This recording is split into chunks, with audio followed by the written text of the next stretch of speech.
قریب اسماء جوشن کبیر میں، قرآن حکیم میں، احادیث میں جتنے بھی اسم ہیں، جتنے بھی صفات ہیں، جتنے بھی اوصاف خدا ہیں، یہ 14 تمام اسماء صفات اوصاف کے مظہر ہیں۔ یہ جو میں نے عشر محرم کے دوران عرض کیا تو پھر ابھی صبح میں جناب ہمارے میزبان سہیل صاحب بات کر رہے تھے، یہ ہمارا اساسی فرق ہے۔ اس لیے بات اتنی اہم ہے کہ میں اس کو تکرار کرتا ہوں، وہ یہ کہ بس اوقات ہم بیٹھ کر نجی محافل میں یا سوشل میڈیا پر بیٹھ کر تقابل کرنا شروع کر دیتے ہیں۔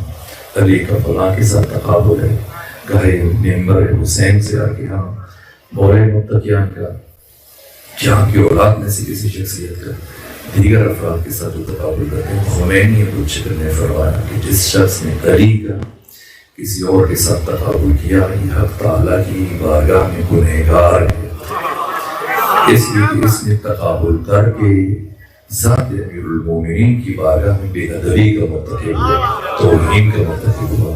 کس کے ساتھ تقابل کیا جائے؟ آدم سے لے کر عیسیٰ تک اگر سارے نبیوں کے کمالات کو ترازو عدل کے ایک پرڑے میں رکھا جائے، علی کے کمالات کو دوسرے پرڑے میں رکھا جائے، 1,24,000 کے تمام انبیاء کی کمالات مل کر علی کا مقابلہ نہیں کر سکتے۔ کسی عام انسان کے ساتھ اگر ہم علی کو افضل قرار دے دیں، کسی اور کو ہم مفضول قرار دے دیں، نہیں، اس لیے میں عرض کرتا ہوں جو بات ان سے ہو رہی تھی وہ یہ کہ مسئلہ خلافت میں ہمارا کسی بھی مسلمان کے ساتھ، خواہ وہ حنفی ہے، شافعی ہے، حنبلی ہے، مالکی ہے، دیوبندی ہے، بریلوی ہے، اہل حدیث ہے، کوئی اختلاف نہیں ہے۔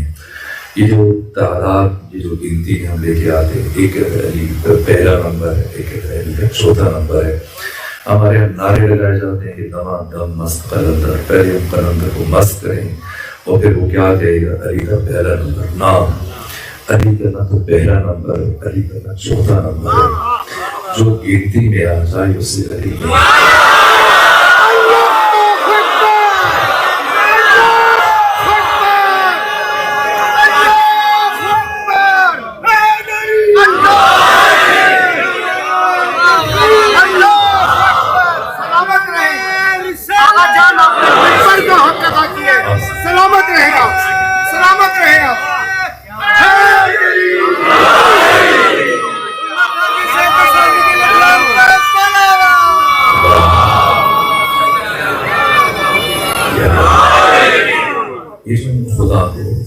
پروردگار کو واحد کہتے ہیں، یہ مجازن واحد کہتے ہیں، اس لیے کہ واحد عددی میں یہ نقص پایا جاتا ہے کہ اس کا نصف بھی ممکن ہے، اس کا 2 بھی ممکن ہے، یہ گنتی میں بھی آ سکتا ہے، شمار میں بھی آ سکتا ہے۔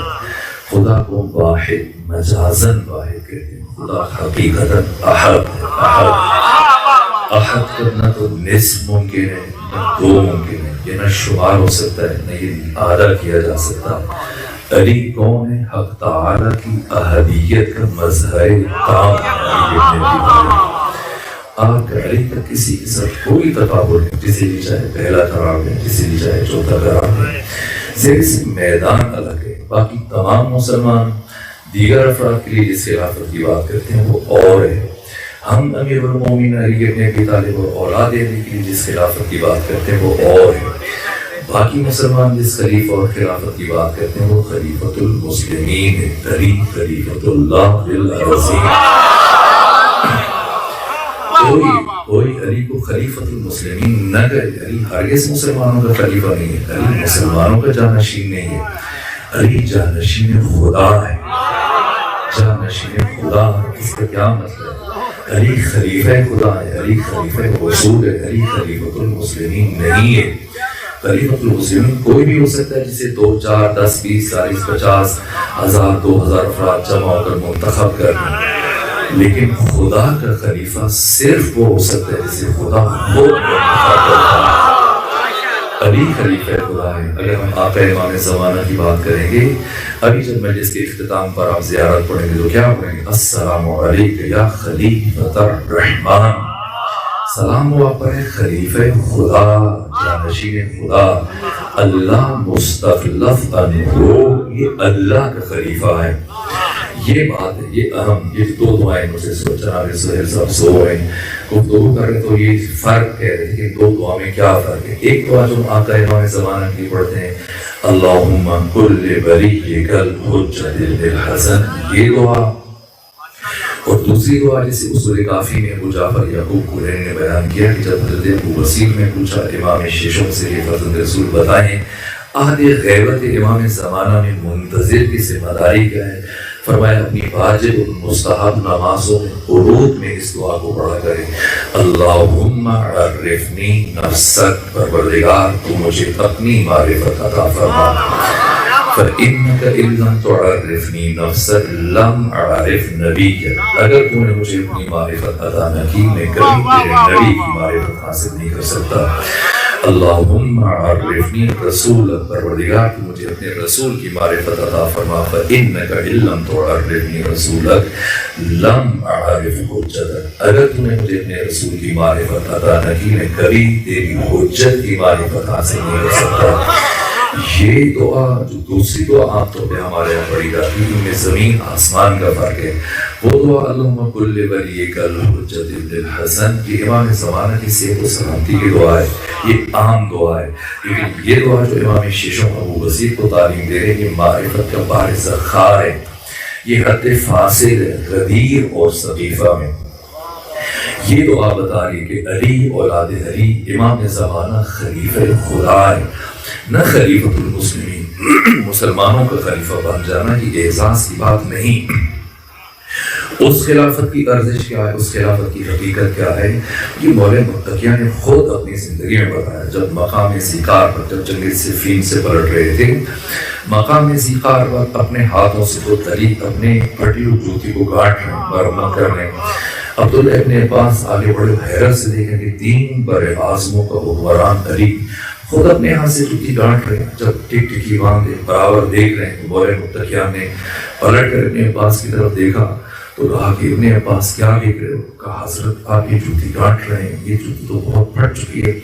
تو مولا متقیہ نے ابن عباس کی بات سن کے فرمایا کہ ابن عباس بتاؤ تمہاری نگاہ میں اگر تم سے پوچھا جائے کہ اس جوتی کی کیا قیمت ہے تو بتاؤ کیا قیمت لگاؤ گے؟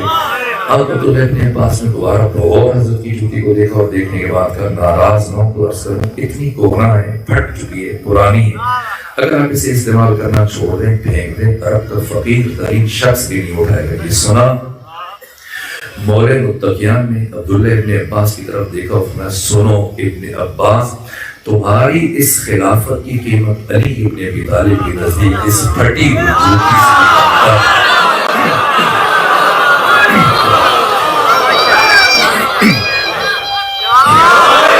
یہ بھی بتا رہے کہ علی کا تقابل نہ کیا جائے، اس خلافت کی ارزش، اس کی قیمت، اس کی اہمیت۔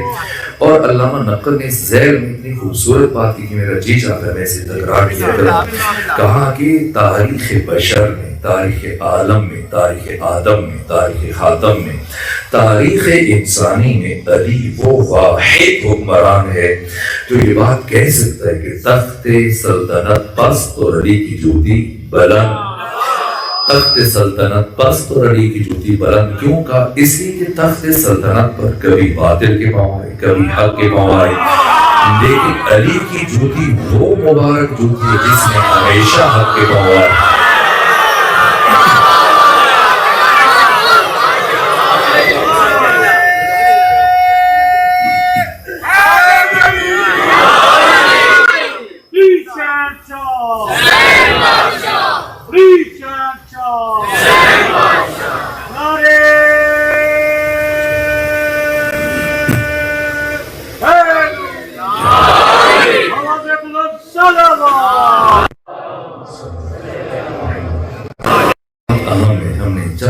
امام زمانہ کی بات ہے تو امام زمانہ کون ہے؟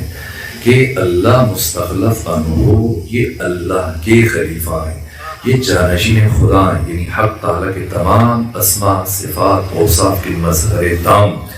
ایسا نہیں کہ امام زمانہ کی امامت و آپ کی ولایت صرف اس عالم ناسوت میں منحصر ہے، نہ یہ جو کہا جاتا ہے کہ آقا آئیں گے وہ اس کائنات کو عدل سے بھر دیں گے۔ سوال یہ کہ آج کا متمدن، مہذب، مثقف، باشعور، پڑھا لکھا انسان اگر اپنی کوششوں سے نظام عدل قائم کرنے میں کامیاب ہو جائے اور پنجاب کے دارالخلافہ لاہور سے لے کر واشنگٹن تک، نیو یارک تک، ہر طرف عدل و انصاف کا نظام قائم ہو جائے تو کیا اب امام زمانہ کی ضرورت نہیں ہے؟ نہ اب بھی امام زمانہ کی ضرورت ہے۔ کیوں؟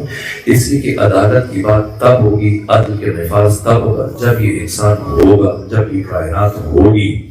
یہ کائنات باقی ہے امام زمانہ کے وجود کی وجہ سے۔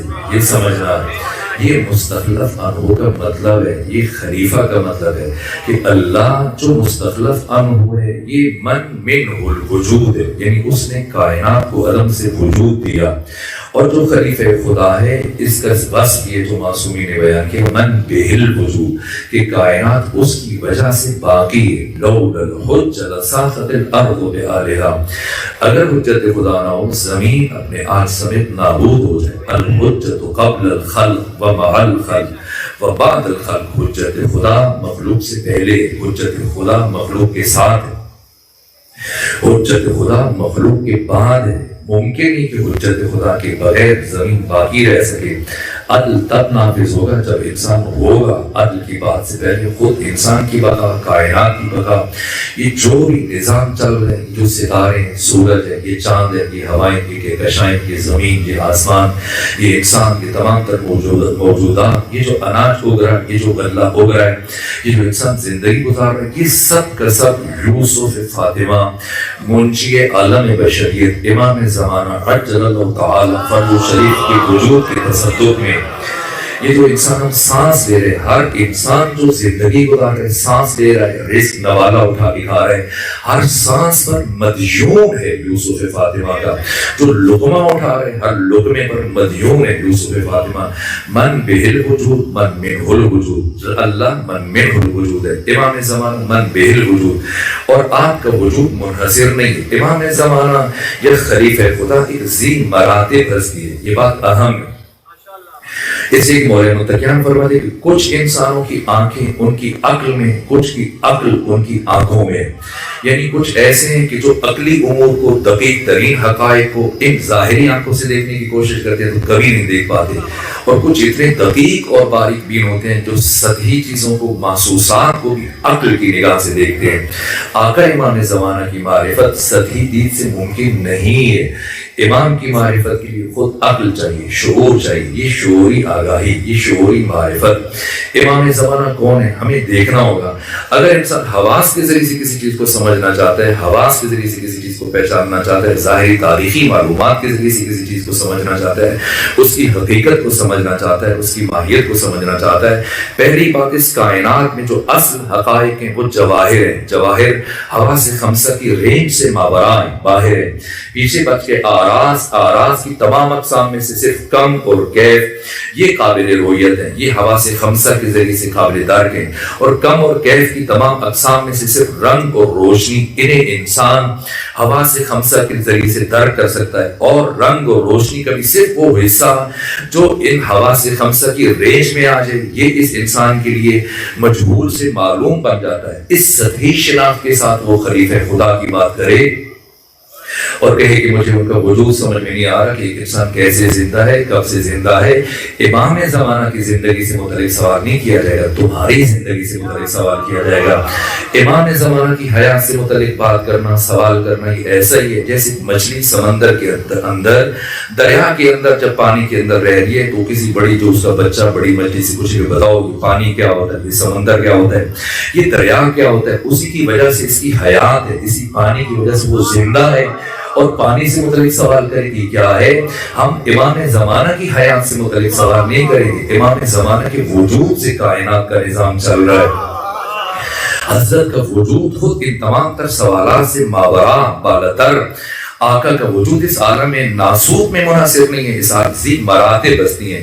اگر ایک چیز، ایک حقیقت اس کا صرف ظاہر ہو باطن نہ ہو، اس کی شناخت آسان ہے، لیکن جس کا ظاہر بھی ہو، باطن بھی ہو، غیب بھی ہو، شہود بھی ہو، جس کے درجات ہو تہ در تہ، وہ ایسی حقیقت کہ جس کے درجات ذی مراتب، اس کا فہم مشکل ہے۔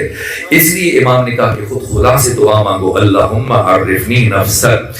جس طرح سے کون ہے، جس طرح سے امام ذی مراتب ہستی ہیں، جس طرح سے عالم ناسوت میں یہ ہم انسانوں کے لیے اللہ نے انہیں ہادی بنایا ہے، جنوں کے لیے ہادی بنایا، اس سے ماورا پھر عالم ملکوت اسفل، عالم مثال میں، عالم نفس میں ان موجودات کے لیے وہ ہادی ہیں، رہبر ہیں، اس سے ماورا، اس سے بالاتر پھر عالم ملکوت اعلیٰ میں، عالم جبروت میں، بیت المعمور میں، آسمان چہاروں میں ملائکہ فرشتے یہ ان کی قیادت کر رہے ہیں، ان کی رہبری کر رہے ہیں، انہیں تعلیم دے رہے ہیں۔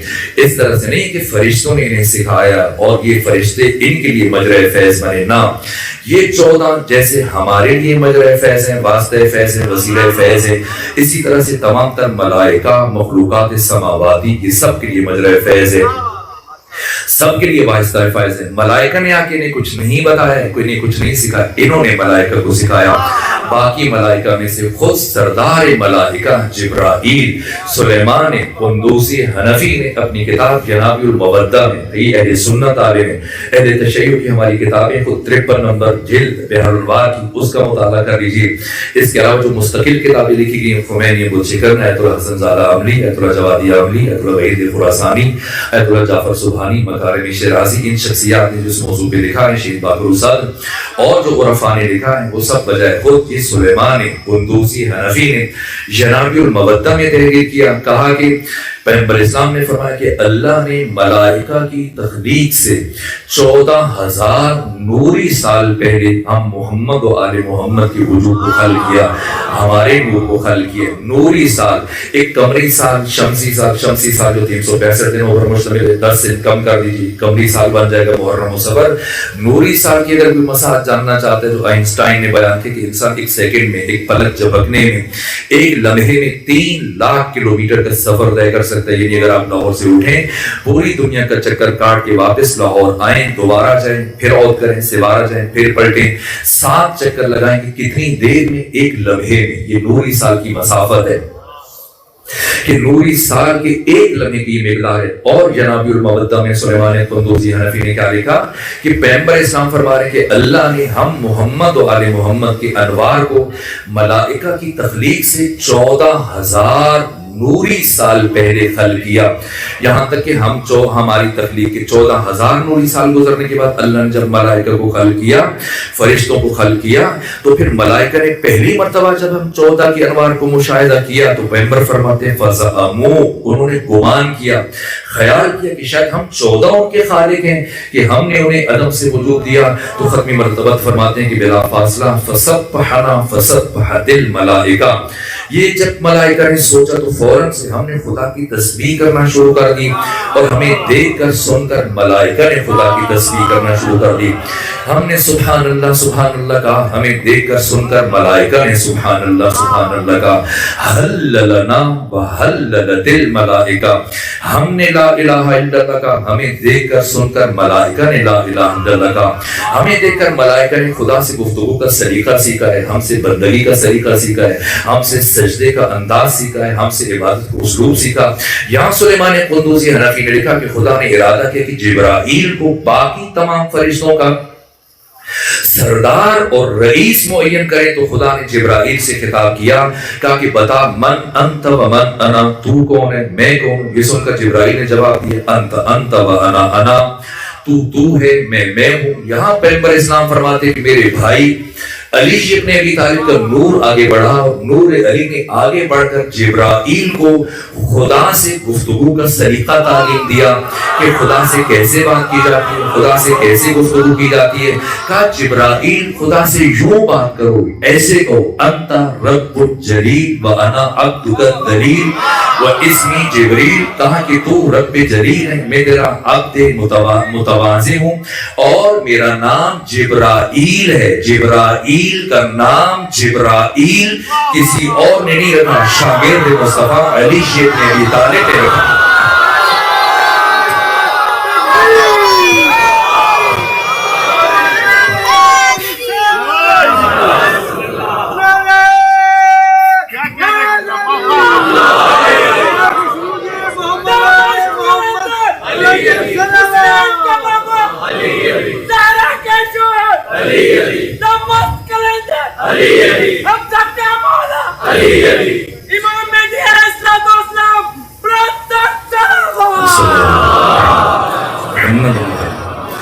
وہ علی کے جو ملائکہ کے سردار کا، ملائکہ کے رئیس کا نام رکھیں، وہ علی جو جبرائیل سید الملائکہ کو خدا کے ساتھ گفتگو کا سلیقہ تعلیم دیں، معلم ملائکہ، معلم جبرائیل، اس علی کا ایسے شخص کے ساتھ تقابل کرنا جو دین کے مسائل کو سمجھنے کے لیے بیٹی سے رجوع کرے، بیٹی سے باتیں پوچھے۔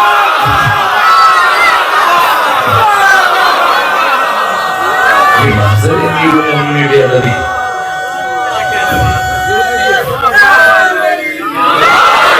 علی کا کسی کے ساتھ کوئی تقابل نہیں ہے۔ علی اللہ لیس کمثلہ شیء، ذات امیر المومنین کے 14 مظہر لیس کمثلہ شیء، اللہ لم یکن لہ کفوا احد، یہ 14 مظہر لم یکن لہ کفوا احد، یہ حق تعالیٰ کے اسماء کے مظہر ہیں، صفات کے مظہر ہیں۔ ان کی زندگی سے متعلق بات نہیں کی جائے گی، ان کی زندگی سے متعلق بحث نہیں کی جائے گی۔ اب شیطان سے متعلق وہ نہیں کہتا، ابلیس بھی تو زندہ ہے، کبھی کسی نے نہیں کہا کہ بھائی ابلیس کیسے زندہ ہے؟ کون ہے جو انکار کرے؟ اگر ابلیس کے وجود کا انکار کر دیا تو اپنی خطا کا بوجھ کس کے کندھے پہ ڈالیں گے؟ خیر ہی و شر ہی من اللہ تعالیٰ کی باتیں پھر کہاں سے لے کے آئیں گے؟ پھر اپنی خطائیں، اپنے گناہ وہ کس کے کھاتے میں ڈالیں گے؟ ابلیس زندہ ہے۔ اگر کہتے ہیں ابلیس زندہ ہے تو کہتے ہیں جی ابلیس کو تو خدا نے زندہ رکھا، تو ہم کب کہہ رہے ہیں کہ امام زمانہ کو غیر خدا نے زندہ رکھا ہے؟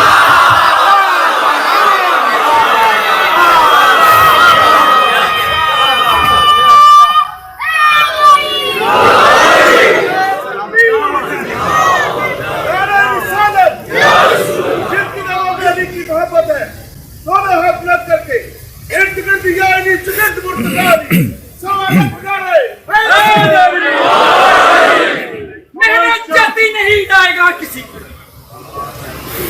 محنت جاتی نہیں جائے گا کسی کی، پتھر سنتے نہیں فریاد کسی کی، پتھر سنتے نہیں فریاد کسی کی۔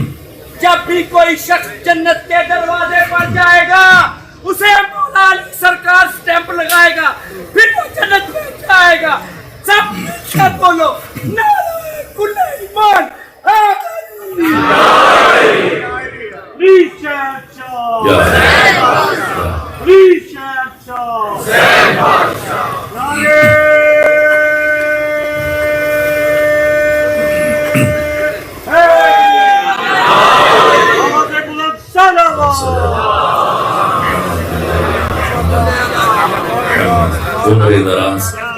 عمر دراز مانگ کے لائے تھے 4 دن، 2 آرزو میں کٹ گئے، وہ انتظار میں۔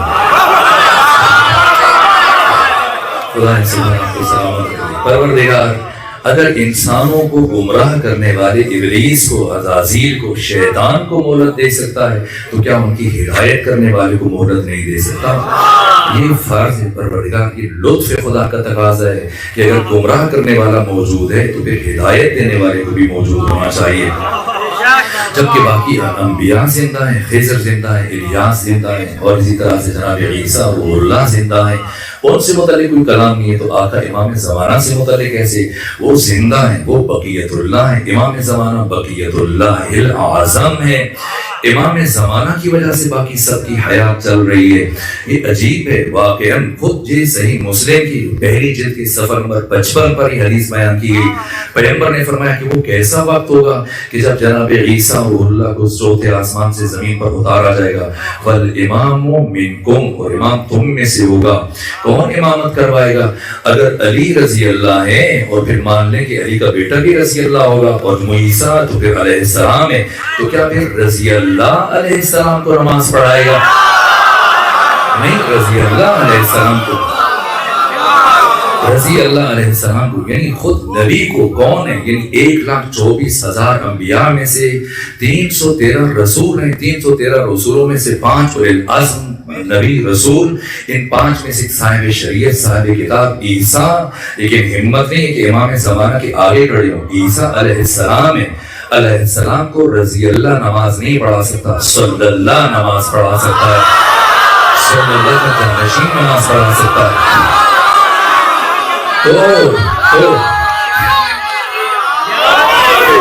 تو علیہ السلام کو جب رضی اللہ نماز نہیں پڑھا سکتا تو پھر وہ علی کا بیٹا کہ جسے علیہ السلام نماز نہیں پڑھا سکتا، خود اس علی کو رضی اللہ اٹھ کے نماز پڑھائے گا؟ نہ یہ آقا امام زمانہ آپ کا وجود ہر طرح کے تذبذب و تشکیک شک و ریب سے ماورا بالاتر، اور جناب عیسیٰ اگر زندہ ہیں وہ آسمان چہاروں پر ہیں اور وقت ظہور ان کو بلا جائے. کیوں تمام انبیاء میں حضرت عیسیٰ کو کیوں اس انتظار میں رکھا گیا؟ اس کی بھی حکمت ہے، لیکن وقت نہیں کہ میں اسے بیان کر سکوں کہ وجہ کیا اور کس مقام پر جناب عیسیٰ کو اتارا جائے گا. یہ پھر کسی مرحلے میں یہاں پر بھی آقا امام زمانہ کے ظہور کے لیے کون سا مقام، کون سا دن، کون سا وقت منتخب کیا گیا. جس طرح سے عام طور پہ کوئی خطیب ذاکر مجلس پڑھتا ہے، پھر بعض افراد پھر اپنے حصار میں لے کے اس کو لے کے جاتے ہیں. میں نے جو احادیث روایات کا مطالعہ کیا، جب آقا کا ظہور ہوگا تو آقا کے ساتھ اس طرح سے دونوں بہائیں اس طرح سے پھیلائے ہوئے جو شخصیت یعنی امام زمانہ کا ظہور رکن اور مقام کے درمیان ہوگا، اور اسی لمحے میں پروردگار جبرائیل کو زمین پر اتارے گا. اور جبرائیل یہاں تک کہ حجر اسود اور خانہ کعبہ کے دروازے کے درمیان کا جو یہ مرحلہ ہے، اس مقام حتیم پر حضرت جبرائیل کو اتارا جائے گا، اور جبرائیل محافظ ہوگا یوسف زہرا امام زمانہ کا، دونوں بازو پھیلا کر چل رہا ہوگا. آقا امام زمانہ کا جب ظہور ہوگا یہ مرحلہ، اور پھر جناب عیسیٰ جب تشریف لائیں گے وہ مرحلہ نماز کا. اس کو میں دقت کے ساتھ تفصیل کے ساتھ پھر عرض کروں گا. لیکن سوال یہ کیا جاتا ہے کہ آقا اگر موجود ہیں، جناب عیسیٰ زندہ ہے لیکن ہمارے درمیان نہیں ہے، آسمان چہاروں پر ہے، امام زمانہ جب ہمارے درمیان موجود ہے تو پھر دکھائی کیوں نہیں دیتے؟ میں 10 سوالات سے اعراض کر رہا ہوں. میں رجعت کے مسائل کو بھی بیان کر رہا تھا کہ جو 313 افراد امام زمانہ کی سپاہ میں جو سالار ہوں گے، جو جرنیل ہوں گے، ان 313 میں سے 50 خواتین ہیں. یہ امام محمد باقر علیہ السلام نے فرمایا. اس سے بحر الانوار کی 53 نمبر جلد میں علامہ مجلسی نے امام پنجم سے نقل کیا ہے. پھر جن افراد کی رجعت ہوگی اصحاب کہف کو اٹھایا جائے گا، اور جن شخصیات کو اٹھایا جائے گا، حتیٰ 13 خواتین کو امام باقر نے فرمایا کہ اس عصر تک، اس سے پہلے کی 13 خواتین کو، اس کے بعد قیامت تک آنے والی بہت ساری خواتین کو اٹھایا جائے گا. جن 13 خواتین کو اٹھایا جائے گا، مادر حضرت عمار یاسر انہیں اٹھایا جائے گا، ام ایمن جناب زید ابن حارث کی والدہ گرامی جو سیدہ زہرا جنہیں اپنے ساتھ فتح کی گواہی کے لیے لے کے انہیں اٹھایا جائے گا. اسی طرح سے عنوا دختر رشید حجری، وہ رشید حجری جو مہر متقیان کے وفادار سپاہی کہ جب آپ کے ہاتھ کاٹ دیے گئے، عبید اللہ ابن زیاد کی طرف سے آپ کے پاؤں کاٹ دیے گئے، اور ہاتھ پاؤں کٹنے کے بعد ہاتھوں پاؤں کو باندھ دیا گیا تاکہ خون رسے اور انہیں مرتے ہوئے اذیت پہنچے، تکلیف پہنچے. 3 دن لگے رشید حجری کو مرتے ہوئے، شہید ہوتے ہوئے. یہ رشید حجری جب آپ جاتے ہیں کوفہ میں ان کے مزار پر حاضری دیتے ہیں، صاحب اسرار صحابی یہ رشید حجری عاشق امیر المومنین، ہاتھ پاؤں کٹنے کے بعد جب ہاتھ پاؤں کو باندھ دیا گیا، خون رس رہا تھا، آپ کی بیٹیاں، آپ کی زوجہ، گھر کی خواتین اور باقی مومنات اور افراد جمع ہو کر جب گریہ کر رہے تھے، یہ ان کی زبان پر الفاظ تھے کہ لکھنا گریہ کرنا چھوڑو، جلدی سے کچھ لکھنے کا سامان لے کے آؤ تاکہ میرے دل میں علی ابن ابی طالب کی جو فضائل موجود ہیں میں بیان کر کے چلا جاؤں، میرے ساتھ نہ چلے جائیں. ان کی بیٹی خود مولے متقیہ کی وہ عظیم عاشقہ، وہ مقام ہے جناب عنوا بن رشید حجری. ان کو بھی وہ 13 خواتین جنہیں بہار کی 53 نمبر جلد میں بیان کیا گیا. حتیٰ ابن اسیر جزری نے اہل سنت کے مایاناس مورخ ہیں، انہوں نے بھی بیان کیا. یہ تمام تر مراحل میں پھر کسی اور موقع پر عرض کیا کروں گا. اور جو ظہور کے حالات ہیں اور پھر مدینہ فاضلہ کا تصور، چونکہ وقت تمام ہو رہا ہے اور آج گفتگو تاخیر سے شروع ہوئی، لیکن جو سوال کہ یہ آقا امام زمانہ جب موجود ہے تو ہمیں دکھائی کیوں نہیں دیتے؟ یہ جو غائب کی تعبیر ہے یہ آقا امام زمانہ کے بارے میں درست نہیں ہے، اور اگر ہم استعمال کریں تو صرف مجازن استعمال کر سکتے ہیں. آقا غائب ہے یا ہم غائب ہیں، یہ سمجھنا یہ بات اہم ہے. جیسے چھوٹا بچہ ہمارے سے بازار چلا جائے، مارکیٹ چلا جائے، اس کی انگلی چھوٹ جائے اور وہ رونا شروع کر دیتا ہے، کوئی بڑا رو کے پوچھتا ہے بتاؤ کیا ہوا، تو کہتا ہے کہ بھائی میرا چچا گم ہو گیا، میرا انکل گم ہو گیا، میرا ماموں گم ہو گیا، میرا باپ گم ہو گیا. باپ گم ہوا یا تم گم ہوئے، اس کی انگلی چھوٹی ہے، تمہاری انگلی چھوٹی ہے. امام زمانہ غائب ہے یا ہماری آنکھوں پر پٹی؟ یہ بات اہم ہے. آقا امام زمانہ ہمارے درمیان موجود ہے. عام طور پر جب میں اس مسئلے کو بیان کرتا ہوں کسی عربی تفسیر کی بات نہیں کرتا، فارسی تفسیر کی بات نہیں کرتا، اردو تفسیر کی بات کرتا ہوں جو آپ کی رینج میں ہے، اور وہ شخصیت کی جو زبان زد خاص و عام ہے، آپ پاکستانی جانتے ہیں. جماعت اسلامی کے بانی ابو العلا مودودی، ان کی جو معروف تفسیر ہے تفہیم القرآن، اس کی 6 جلد میں سورہ مسد کے ذیل میں انہوں نے یہ واقعہ تحریر کیا کہ ختمی مرتبہ کا ایک صحابی جس کا پہلے نام عتیق تھا، پیغمبر نے بدل کے عبداللہ رکھ دیا. عبداللہ بن عثمان عثمان بن عامر المعروف ابو بکر.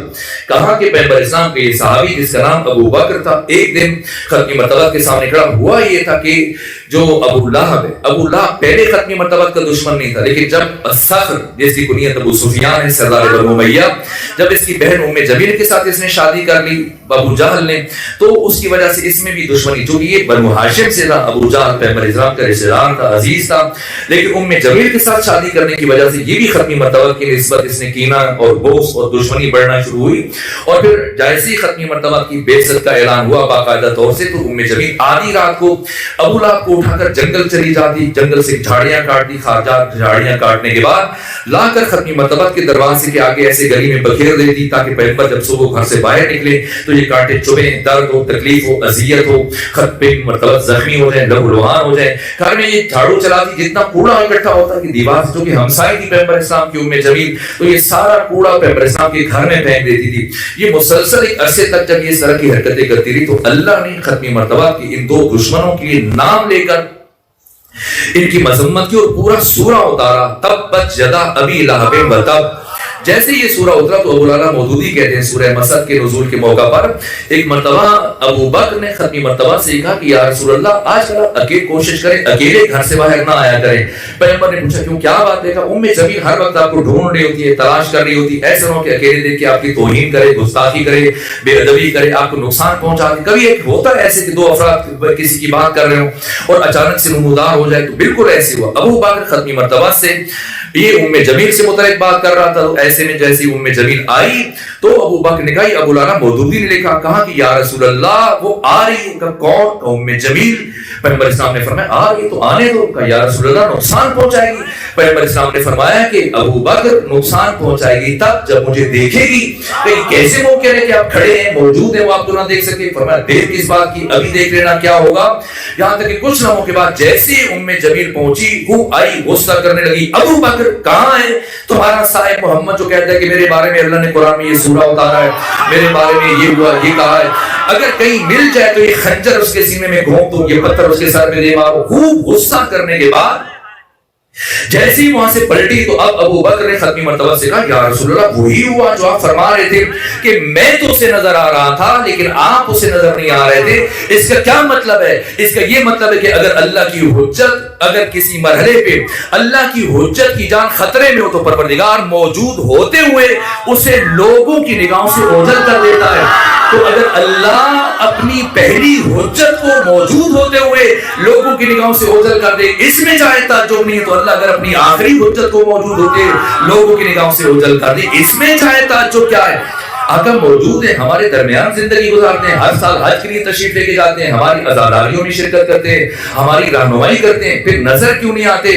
آقا غائب نہیں ہے، ہماری آنکھوں پر پڑتی ہے. وقت ختم ہو رہے شرمندوں میں اہم مطالب چھوڑ کر بس آخری جملہ عرض کر رہا ہوں، آقا کی غیبت مطلق نہیں ہے، نسبی ہے، ہر ایک کے لیے غائب نہیں ہے. بہت سارے ایسے خوش نصیب ہیں کہ جن کے لیے مقام شہود پر جو صبح و شام آقا امام زمانہ کے ظہور آپ کی زیارت سے شرفیاب ہوتے ہیں. میں باقی تمام باتوں کو چھوڑ دیں، بس ایک بات کر رہا ہوں. میں جو کل بات کر رہا تھا کہ آپ کی مرضی ہے کہ آپ خدا سے مانگے، آپ کی مرضی ہے کہ آپ نبی سے مانگے، آپ کی مرضی ہے کہ آپ علی سے مانگے، سیدہ سے مانگے، امام زمانہ کسی سے مانگے. آج میں آپ کی خدمت میں عرض کر رہا ہوں کہ آپ کسی بھی امام سے مانگیں گے، جس معصوم سے مانگیں گے وہ آپ کا مسئلہ آپ کے زمانے کے امام کو پیش کرے گا. بس میں آخری جملے عرض کروں، یہاں تک کہ ایت اللہ حرم پناہی بزرگ، وہ شخصیت کے شہید عارف حسین الحسینی جتنا عرصہ قوم میں قیام پذیر رہے، جب بھی کوئی اہم فیصلہ کرنا ہوتا تھا استخارے کے لیے ایت اللہ حرم پناہی بزرگ کے پاس جاتے تھے. جب پاکستان آگے قیادت کی ذمہ داری سنبھالی اور کسی مسئلے میں الجھ جاتے تھے اور فیصلہ نہیں کر پاتے تھے، اپنے کسی ساتھی کو فون کرتے ایران میں، جو ایت اللہ حرم پناہی بزرگ کے پاس جا کر ان سے کہو کہ وہ استخارہ کریں تاکہ میں فیصلہ کر سکوں. یہ ایت اللہ حرم پناہی بزرگ صاحب کرامات، عارف، فقیہ، مرجع، مجتہد، یہ بیان فرماتے ہیں کہ کرج سے میرا ایک دوست تھا جس کا نام شہریار تھا، اور کہا کہ شہریار نے مجھے یہ بتایا کہ میں جس طرح سے آپ مثلا گرمیوں کے موسم میں یہاں سے سیاچل چلے جاتے ہیں، گلیشیر چلے جاتے ہیں، گلگت چلے جاتے ہیں، بلتستان چلے جاتے ہیں، کاغان چلے جاتے ہیں، مری چلے جاتے ہیں گھومنے پھرنے کے لیے، لیکن ایران میں شمال نسبتاً ٹھنڈا ہے، خنک ہے، اور جو نسبتاً مذہبی نوعیت کے لوگ ہوتے ہیں وہ مشرق چلے جاتے ہیں، خراسان کے ہم خرما ہم ثواب، یہ موسم بھی خنک ہے، ٹھنڈا ہے، اور دوسری جانب ہمیں زیارت کا موقع بھی ملے گا. تو اسی طرح سے جناب شہریار جن کا تعلق کرج سے تھا، تاجر تھے، یہ گئے کرج سے 14 گھنٹے کا سفر طے کر کے جب مشہد پہنچے، خراسان پہنچے، امام کی زیارت کی، اور اس کے بعد جیسی کھانا کھانے کے لیے ریسٹورنٹ میں گئے، بیٹھے، اور جب بل دینا چاہا ان کی جیب میں جو رقم تھی یا تو گر گئی یا کسی نے جیب مار لی، اور اب پریشان ہوئے، اس کو بتایا کہ اس طرح سے میری جیب کی رقم ضائع ہوگی، اسے عذرخواہی کی کہ میں تم کو یہ رقم پہنچا دوں گا، اور اس کے بعد پریشانی کے عالم میں اٹھے کہ کیا کروں، میں تو 30 دن گزارنے کا یہاں پر ارادہ کر کے آیا تھا اور میری رقم ضائع ہو گئی ہے، تو کس سے کہوں؟ تو کہا کہ نہ کسی انسان سے، کسی اور فرد سے نہیں کہوں گا، جس کا مہمان ہوں اس سے چل کے بات کروں گا، اس سے اپنی مشکل بیان کروں گا۔ یہاں تک کہ ایت اللہ حرم بنائی فرماتے ہیں کہ جناب شہریار نے مجھ سے کہا کہ میں آقا امام رضا کے حرم چلا گیا، چل کے دعا کی، زیارت کی، مناجات کی، اور پھر جب چل کے میں اپنے ہوٹل میں مسافر خانے میں گیا، لیٹا، آنکھ لگی تو میں نے مانگا کس سے؟ امام رضا سے۔ خواب میں کون آیا؟ امام زمانہ خواب میں آئے اور مجھ سے کہا کہ کل اذان فجر کے بعد پہلا فرد سین بزرگ کی طرف سے جو حرم میں داخل ہو، جا کر اسے اپنا مسئلہ بیان کرنا، وہ تمہاری پریشانی کو دور کر دے گا۔ یہاں تک کہ آقا حرم بنائی کہتے ہیں کہ جناب شہریار نے کہا کہ میں اسی وقت جا کے اگلے صبح میں کھڑا ہو گیا اور اذان فجر کے بعد میں انتظار کروں کون سب سے پہلے آئے گا۔ تو سب سے پہلے جو فرد آیا وہ جناب اسماعیل تھے، انہیں اسماعیل بے نماز کہا جاتا تھا۔ اب اگر آپ ان کی قبر کی زیارت کے لیے جائیں گے تو ان کی قبر پر کتبے میں پہلے اسماعیل بے نماز لکھا تھا، آج کل اسماعیل نمازی لکھا ہوا۔ یہ اسماعیل نمازی کہیے، اسماعیل بے نماز کہیے، جیسی وہ آئے، چونکہ اس وقت خراسان مشہد اتنا پھیلا ہوا نہیں تھا، نسبتاً مختصر تھا، اور چونکہ جناب شہریار ہر سال جایا کرتے تھے اور اسماعیل ہر روز زیارت کے لیے آتے تھے، اس لیے وہاں کے خادمین بھی جانتے تھے اور جناب شہریار کو بھی ان سے آگاہی تھی، لیکن یہ معروف تھا کہ ان کو کسی نے وہاں پر نماز پڑھتے ہوئے نہیں دیکھا، اس لیے ان کو کہا جاتا تھا اسماعیل بے نماز۔ تو جیسے ہی ان کو دیکھا تو کہا کہ نا یہ تو میرا وہم ہوگا، چونکہ میں نہیں جانتا ہوں، مانوس ہوں ان سے، تو ان کا خیال آیا اور پھر ان کو میں نے خواب میں دیکھا تو ممکن ہے کہ یہ محض خیال ہو، اس لیے آگے بڑھنے کی بجائے روک کے اپنا مسئلہ بیان نہیں کیا، یہاں تک کہ پھر دوبارہ زیارت کے لیے گئے، پھر جا کے سوئے، دوبارہ یہی خواب دیکھا کہ کل اذان فجر کے بعد سب سے پہلے سین بزرگ کی طرف سے جو شخص داخل ہو اس سے اپنا مسئلہ بیان کرنا۔ یہاں تک کہ دوسرے دن جب منتظر ہوئے، کھڑے ہوئے، پھر جناب اسماعیل چلے آ رہے ہیں تو سوچا کہ نا یہ وہم نہیں ہو سکتا ہے، محض خیال نہیں ہو سکتا، یقیناً امام کی طرف سے رہنمائی ہے۔ یہ چلتے ہوئے آگے بڑھے، چل کے اپنا مسئلہ بیان کیا تو جناب اسماعیل مسکراتے ہوئے کہنے لگے ہم تو کل بھی آپ کی امانت لے کے آئے تھے، کل بھی ہم آپ کی جانب دیکھتے رہے، آپ کا انتظار کرتے رہے، جب آپ نہیں آئے تو ہم آگے بڑھ گئے، تو یہ اپنی امانت لے لیجیے، گر لیجیے، کم و زیاد نہ ہو۔ وہ کہتے ہیں کہ میں نے گنا جناب شہریار کو، نہ ایک تومان کم تھا نہ ایک تومان زیادہ تھا، اور جاتے ہوئے مجھ سے جناب اسماعیل نے کہا کہ چونکہ آپ آقا کے مہمان ہیں اس لیے اور مجھ سے آپ کو آقا نے میرے ذمے آپ کی خدمت کو اس طرح سے طے کیا، تو میں چاہتا ہوں کہ جب آپ نے جانا ہو، جتنے دن آپ قیام کریں سو قیام کریں، جب جانا ہو تو مجھے ایک دن پہلے بتائیے گا، میں ہر روز اسی وقت جہاں پہ آتا ہوں میں آپ کے بدرگاہ کے لیے جاؤں گا، آپ کی خدا حافظی کے لیے جاؤں گا، آپ کو الوداع کہنے کے لیے جاؤں گا۔ تو کہا ٹھیک ہے میں آپ کو بتا دوں گا۔ یہاں تک کہ ایک آخری دن جب انہوں نے جانا تھا، آذان فجر کے پاس ان کھڑے ہوئے، کہا آج میں روانہ ہو جاؤں گا، کہا ٹھیک ہے میں ساتھ موعودہ پر پہنچ جاؤں گا۔ اب وہ آئے اور شہریار کہتے ہیں کہ انہوں نے میرا اثاثہ اٹھایا، سامان اٹھایا، اور مجھ سے جب چلے تو مجھ سے کہنے لگے کہ روٹین کے حساب سے جانا چاہتے ہیں، معمول کے مطابق جانا چاہتے ہیں، یہ جلدی گھر پہنچنا چاہتے ہیں۔ میں نے کہا اگر جلدی پہنچا سکتے ہیں، کوئی ایسی سبیل ہے تو جلدی پہنچا دیجیے۔ تو کہا کہ آئیے، کہا پھر مجھے ٹرمینل لینے کے بجائے، لاری اڈا لے جانے کے بجائے مجھے خراب ویرانے کی طرف لے کے چل پڑے، اور ایک مقام پر پہنچ کر مجھ سے کہنے لگے کہ شہریار آنکھیں بند کر لیجیے ایک لمحے کے لیے۔ کہا میں نے آنکھیں بند کی اور ایک لمحے کے بعد کہا کہ اب کھول لیجیے۔ جب میں نے آنکھیں کھولی تو میں نے خود کو ایک مانوس جگہ پر پایا، اور جب میں نے آنکھیں کھولی تو میں نے دیکھا کہ ایک یہ وہی باغ ہے، یہ انار کا باغ جسے میں نے خود کاشت کیا تھا کرج میں۔ یہ 14 گھنٹے کی مسافت چشم زدن میں طے کرنے کے بعد میں حیران سرگردان اسماعیل کے چہرے کی طرف دیکھ رہا ہوں۔ میں نے کہا کہ اگر آپ ناراض ہو تو میں ایک بات پوچھوں آپ سے؟ تو کہنے لگے کہ بتائیں کیا بات ہے؟ تو کہا کہ بے نماز کہتے ہیں، اس کی کیا وجہ؟ تو کہا وہ مسکرائے، کہ لوگ بھی صحیح کہتے ہیں، اس لیے کہ کبھی مجھے کسی نے نماز پڑھتے ہوئے نہیں دیکھا۔ کیوں؟ اس لیے کہ میں اپنی تمام نمازیں آقا امام زمانہ کی ابتدا میں ادا کرتا ہوں۔ اس لیے عرض کر رہا ہوں غیبت نسبی ہے، غیبت مطلق نہیں ہے، ہمارے لیے غائب ہے۔ یہ شیخ سعدی نے کہا کہ سعدی حجاب نیست تو آئینے پاک داشت، زنگار خوردے چون نہ نوایت بے روی دوست۔ سعدی حجاب نیست، سعدی تجھ میں اور تمہارے امام کے درمیان کوئی حجاب نہیں ہے، شرط یہ کہ تیرا آئینے الپاک ہونا چاہیے، زنگار خوردے چون نہ نوایت بے روی دوست۔ چونکہ تیرے آئینے قلب کو زنگ لگ چکا ہے، اس لیے تجھے تیرے امام کی تصویر نہیں دکھا رہا۔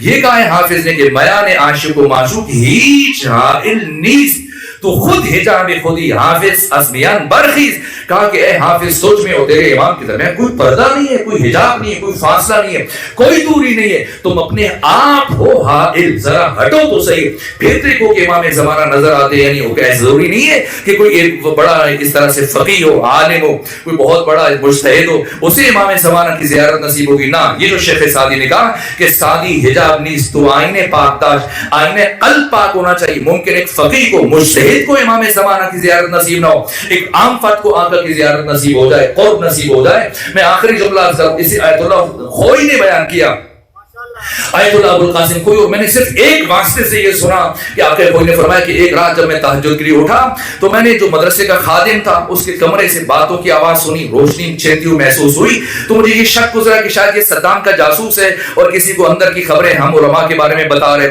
اس لیے وضو کرتے ہوئے میری برابر نگاہیں اس دروازے کی طرف ٹکی رہی، یہاں تک کہ وضو مکمل کرنے کے بعد میں آیا، دق الباب کیا، دستک دی، دروازہ ایک مرتبہ کھلا، روشنی ختم ہو گئی، باتوں کی آواز ختم ہو گئی، میں نے پوچھا بتائیں آپ کے پاس کون تھا؟ تو کہا کہ دیکھ لیجیے میرے پاس، تو جب وہ میں نے دیکھا کوئی نہیں تھا تو کہا کہ نہیں میں نے خود آواز سنی ہے، یہاں تک کہ جو اس نے جب اعراض کیا بتانے سے اور میری جب کیفیت بدلتی ہوئی دیکھی تو اس نے کہا کہ آقا کوئی یہ خیال نہ کرے کہ میرے پاس کوئی صدام کا جاسوس تھا، بلکہ میرے پاس آنے والے یوسف فاطمہ امام زمانہ عجل اللہ تعالی فرجہ شریف تھے، آج پہلی دفعہ نہیں ہے، اس سے پہلے بھی تشریف لاتے تھے، اور آقا کوئی میں جب تک یہاں پر موجود ہوں میری کچھ ذمہ داریاں جو انہوں نے میرے ذمہ کام لگا رکھے ہیں میں انہیں جب تک ادا نہیں کروں گا یہاں سے نہیں جاؤں گا، اور آپ پر لازم ہے کہ جب تک موجود ہوں آپ کسی سے بیان نہ کیجیے گا۔ آگے کوئی کہتے ہیں کہ میری چیخ نکل گئی کہ میں اتنے سالوں سے درس خارج دے رہا ہوں، قرآن کی تفسیر بیان کر رہا ہوں، اتنی کتابیں لکھ چکا ہوں، ہزاروں کی تعداد میں میرے شاگرد ہیں، مجھے آج تک آقا کی زیارت نصیب نہیں ہوئی، لیکن یہ عام خاکروب ہے، مسجد میں جھاڑو چلاتا ہے، طلباء کی خدمت کرتا ہے، دل پاک ہونا چاہیے، آئین قلب پاک ہونا چاہیے، یہ شیخ سعدی نے کہا ہے۔ بس میرے عزیزوں وقت تمام ہو رہا ہے، میں انہی باتوں پر اکتفا کرتا ہوں، شرمندہ ہوں کہ گفتگو موضوع ادھورا رہ گیا۔ آقا امام زمانہ کی جو مناسبتیں 40 مناسبتیں امام زمانہ کی امام حسین علیہ السلام کے ساتھ، بہار کی 53 نمبر جلد میں جو میں روایات پڑھ رہا تھا کہ امام زمانہ کی آواز ہو بہو امام حسین کی مانند ہوگی، ذرہ برابر فرق نہیں ہوگا، یہاں تک کہ کعبہ میں ظہور ہوگا، اور اس کے بعد آقا سب سے پہلے جس مقام کی طرف تشریف لے کر جائیں گے کربلا سے ہوتے ہوئے کوفہ جائیں گے، جو شعار جو نعرے امام حسین کے اصحاب کے تھے جو رسخانی انہوں نے کی وہی امام زمانہ کے اصحاب کی۔ عجیب مماثلت ہے، آپ 15 شعبان کو زیارت تاکید ہے کہ زیارت امام حسین کی تلاوت کریں، اور 3 شعبان کو تاکید ہے کہ آپ امام زمانہ کی زیارت کی تلاوت کریں، حد درجہ مماثلت ہے، اور جو نعرہ و باقی تمام مماثلتوں سے گریز کرتے ہوئے، اور خود کعبہ میں جب ظہور ہوگا، ظہور کے بعد جو یہ آیت پڑھے گی قرآن مجید کی، اور اس کے بعد پڑھنے کے بعد کہ بقیت اللہ خیر لکم ان کنتم مؤمنین، اور پھر اپنا تعارف کرائیں گے، تو اس کے بعد سب سے پہلے اپنے جد امام حسین علیہ السلام کی شہادت کو بیان کریں گے، اور اس کے بعد پھر کوفے کی جانب سفر کریں گے۔ میرے عزیزوں ہم روتے ہیں، ہم اشک بہاتے ہیں، آقا امام زمانہ اپنے جد کی یاد میں خون کے آنسو بہاتے ہیں۔ مجھ سے کہا کہ آج شب یہ ذوالجلال کو برآمد کیا جائے گا، وقت اگرچہ بہت ہو گیا لیکن میرا دل چاہتا ہے میں قدر تفصیل کے ساتھ چند جملے مسائل کی بیان کر دوں۔ میرے عزیزوں مشکل ترین وداع روز عاشور سید الشہداء کا، بیویوں سے رخصت ہوئے، سیدانیوں سے رخصت ہوئے، بیویوں نے قطار بنائی، ایک جانب خواتین کی قطار ہے، ایک جانب بچوں کی قطار ہے۔ یہ ثانیہ زہرا کی خواہش تھی کہ آپ ہم سب کے بیچ میں سے گزرتے ہوئے ایک ایک کو سلام کرتے ہوئے جائیں گے۔ اس کی وجہ اور حکمت میں نے کسی اور مقام پر بیان کی تھی، یہاں تک کہ سید الشہداء بیویوں اور بچوں کے درمیان سے گزر کو ایک ایک کا نام لے کر سلام کرنے، یا زینب و یا ام کلثوم و یا سکینہ و یا رباب و یا جاریۃ امی فضہ علیکم من السلام، سب کو سلام کرتے ہوئے خیمے سے باہر تشریف لائے۔ آپ نے گھوڑے پر تشریف رکھی، پیڑ لگائی، لیکن آپ کا ذوالجلال رکا ہوا ہے۔ ایک مرتبہ فرمایا میرے فرض سے باوفا یہ میری آخری خدمت ہے، میں اس کے بعد تجھے زحمت نہیں دوں گا۔ اس کے باوجود گھوڑا رکا ہوا ہے، فرمایا وقت آخر جب سب نے میرا ساتھ چھوڑ دیا کیا تو بھی میرا ساتھ چھوڑ دے گا؟ ایک مرتبہ گھوڑے نے اپنی آواز میں ہنہنانا شروع کیا، آقا امام حسین نے پلٹ کر دیکھا، ایک عجیب قیامت کا منظر تھا، گھوڑے کے ذوالجلال کے پچھلی ٹانگوں سے ایک 3 برس کی بچی لپٹی ہوئی، یہ کہہ رہی ہے اے ذوالجلال میرے بابا کو دشمنوں کے مجمع میں نہ لے جانا۔ آقا حسین اترے، زمین بیٹھے اور اپنی بیٹی سکینہ کو گود میں لیا، دیر تک پیار کرتے رہے، باپ بیٹی آپس میں باتیں کرتے رہے۔ میں نے پڑھا کبھی جناب سکینہ اپنے چھوٹی چھوٹی باہیں اپنے بابا کے گلے میں ڈال دیتی ہے، بابا کو چومتی ہے، کبھی امام حسین اپنی بیٹی کے بوسے لیتے ہیں، دیر تک گفتگو کرتے رہے، یہاں تک کہ آقا امام حسین نے فرمایا بیٹی سکینہ اب مجھے میدان جنگ میں جانے کی اجازت دیجیے۔ کہا بابا میں آپ کو نہیں جانے دوں گی. کہا بیٹا جانے دیجئے, شاید میں آپ کے لیے پانی لانے میں کامیاب ہو جاؤں. کہا نہ بابا, چچا عباس بھی یہی کہہ کے گئے تھے, صبح سے جو گیا واپس نہیں آیا. بابا اب مجھے پانی نہیں چاہیے. ایک مرتبہ جب امام حسین نے دیکھا کہ سکینہ قطعی طور پر مجھ سے الگ ہونے کے لیے آمادہ نہیں ہے, تب امام حسین نے اپنی تربیت کا اثر آزمایا اور دنیا والوں کو بتایا کہ پہچانو میری سکینہ کون ہے. ایک مرتبہ فرمایا سکینہ آپ کو پتا ہے کہ آپ کی ولادت کیوں ہوئی تھی؟ سکینہ آپ جانتی ہے کہ آپ دنیا میں کیوں آیا؟ میں نے اپنی تہجد کی نماز میں, اپنی نماز شب میں اللہ کی بارگاہ میں آپ کو رو کر اس دن کے لیے مانگا تھا. میں نے یہ دعا مانگی تھی, پروردگار تو مجھے ایک ایسی بیٹی عطا فرما جسے میں چاہوں, جسے میں پیار کروں, جس کے بغیر یہ گھر مجھے اچھا نہ لگے. لیکن اے پروردگار اگر کبھی تیرے دین پر مشکل وقت آ جائے میری جدائی برداشت کرے, اسے تازیانے مارے جائیں صبر کرے, تماچے مارے جائیں صبر کرے, اس کے دامن میں آگ لگے صبر کرے, اس کے گردے نوچے جائیں صبر کرے. امام حسین کی جملے زبان سے ادا کر رہے تھے. سکینہ اٹھ کر کھڑی ہو گئی, کہا بابا جائیے. ابھی تو اپنے بابا کو رخصت کر دیا, لیکن پھر وہ مرحلہ میں تمام تر روایات کو روکتے ہوئے بس 2 جملے, یہاں تک کہ آقا ایک مرحلے پر حملے کرتے ہوئے جب اس جعفری جنگ کے مرحلے پر آقا امام حسین شہید مرتضی مطہری نے فرمایا کہ نماز ظہر امام حسین نے اپنے ساتھیوں کے ہمراہ ادا کی ہے, لیکن نماز عصر حسین ابن علی نے تنہا ادا کی. دوسرا فرق, نماز ظہر امام حسین نے خاک کربلا پر ادا کی ہے, لیکن نماز عصر حسین ابن علی نے زین فرض کے اوپر ادا کی ہے, اپنے زوجنا کی پشت پر ادا کی. اور اس نماز کی کیفیت کو بیان کرتے ہوئے استاد حق شہید مرتضی مطہری نے تحریر کیا کہ حسین نے قیام کیسے کیا, حسین نے رکوع کیسے کیا, حسین نے سجدہ کیسے کیا. کہ جیسی جنگ کے دوران ایک مرتبہ حسین ابن علی نے تکبیرۃ الاحرام کی آواز بلند کی تو دشمن کا بھاگتا ہوا لشکر سمٹ کر پلٹنا شروع ہوا, اور عمر ابن سعد کی جب جیسی کان میں آواز گئی آقا حسین کی تکبیرۃ الاحرام کی, اس نے فوراً سے آواز بلند کی عمرو بن حجاج زبیدی کو, اسی طرح سے شبس ابن ربی کو اپنے جرنیلوں کے نام لے کے پکارا کہ واپس پلٹ آؤ. اور حسین نے نماز شروع کر دی اور نماز مکمل نہ کرنے دو, نماز کے دوران حسین کا کام تمام کر دو. یہاں پر ایک جملہ عرض کروں گا باقی تفاصیل کو چھوڑتے ہوئے. یہاں پر ہرملہ, اس کو جب مختار ثقفی نے گرفتار کیا تو پوچھا ہرملہ بتا تو نے کربلا میں کیا کیا تھا؟ ہرملہ نے کہا کہ اے مختار ثقفی میں نے کربلا میں 4 تیر چلائے تھے. کون سے 4 تیر چلائے؟ کا پہلا تیر میں نے مشق سکینہ میں چلایا, دوسرا تیر میں نے چشم ابو الفضل عباس میں چلایا, تیسرا تیر میں نے گلو علی اصغر میں چلایا. اور اے مختار بہتر ہے کہ تم چوتھے سے متعلق سوال نہ کرو. کہا ہرملہ میں جاننا چاہتا ہوں کہ میں نے چوتھا تیر وہ چلایا ہے جس سے کربلا کی جنگ ختم ہو گئی. کہ یہ کون سا تیر تھا؟ کہ جب حسین ابن علی زین فرض کے اوپر نماز عصر ادا کر رہے تھے, مجھ سے عمر ابن سعد نے کہا کہ اے ہرملہ حسین نماز مکمل نہ کرنے پائے. میں نے وہ 6 شعبہ تیر کمان میں جوڑا, جیسی میں تیر چلانے لگا عمر ابن سعد چلتا ہوا میرے پاس آیا, کہا تیر نکالو. میں نے تیر نکالا. میں نے پوچھا کیا بات ہے؟ کہ مجھے تیر نکال کے میرے سپرد کرو. عمر ابن سعد نے ایک مرتبہ تیر نکال کر لیا اور پھر ایک پتھر پر پتھر رکھ کر اس کے دندانوں کو موڑنا شروع کیا, یہاں تک کہ جب اس کے دندانوں کو موڑا میں نے پوچھا یہ کیا کر رہے ہو, کس لیے دندانوں کو موڑ رہے ہو؟ کبھی سمجھ میں آ جائے گا. کہ یہاں تک کہ ایک مرتبہ جیسی میں نے وہ تیر چلایا یہ تیر حسین کے سینے میں پیوست ہوا. حسین ابن علی نے اس تیر کو کھینچنا چاہا, لیکن چونکہ دندانے آگے سے مڑے ہوئے تھے حسین نے محسوس کیا میرا کلیجہ ساتھ آ جائے گا. حسین نے اس تیر کو نکالنے کے لیے جھکے. یہ حسین کا رکوع تھا. کسی شکی نے پشت سے وار کیا, آپ کے سر اقدس پر گرز مارا. ایک مرتبہ حسین خود کو زین فرض پر سنبھال نہ پائے اور زین سے زمین پر آئے. یہ رکوع اور سجدہ کیسے کیا؟ شہید مرتضی مطہری فرماتے 7 اعضائے سجدہ میں سے جو پہلا عضو حسین کا زمین پر آیا یہ حسین ابن علی کی پیشانی تھی. بس میں آخری جملے عرض کر رہا ہوں میرے عزیزو, جہاں تک کہ حسین ابن علی اس نشیب میں آئے, شمر ابن ذوالجوشن نے ہاتھ میں تلوار اٹھائی, آقا حسین کی طرف بڑھا. امام حسین اس طرح سے بیٹھے ہوئے تھے تلوار کی ٹیک لگائے ہوئے. یہ شکی آگے بڑھا, اس نے امام حسین کو کندھوں سے دھکا دیا. حسین پشت کے بال زمین پر گرے. یہ شکی چلتا ہوا آقا کے سینے پر بیٹھا. ایک مرتبہ امام حسین نے آنکھیں کھول کر اس کی جانب دیکھا کہ شمر بڑی اونچی جگہ بیٹھا ہے, شمر بڑی بلند جگہ پر بیٹھا ہے. اے شمر مجھے اچھی طرح سے یاد ہے بچپنے میں میرے نانا محمد مصطفیٰ جب مجھے گود میں اٹھا کر مجھ سے پیار کرتے تھے, میری قمیص کے بٹن کھول دیتے تھے, مجھے سینے سے چومتے تھے, جہاں تک کہ میرے گلے کے بوسے لیتے تھے. تب میرے نانا حسین نے مجھے بتایا تھا اے حسین تجھے کائنات کا شقی ترین فرد قتل کرے گا جس کے چہرے پر چیچک کے داغ ہوں گے, جس کا قیافہ خنزیر کے جیسا ہوگا, جو حد الزنا ہوگا. اب مجھے معاف کیجیے گا, جیسی حسین ابن علی نے یہ جملے کہے, شمر نے امام حسین کی داڑھی کو پکڑا, داڑھی کو بائیں ہاتھ سے پکڑا, دائیں ہاتھ سے آقا حسین کے رخسارے ادھر پر.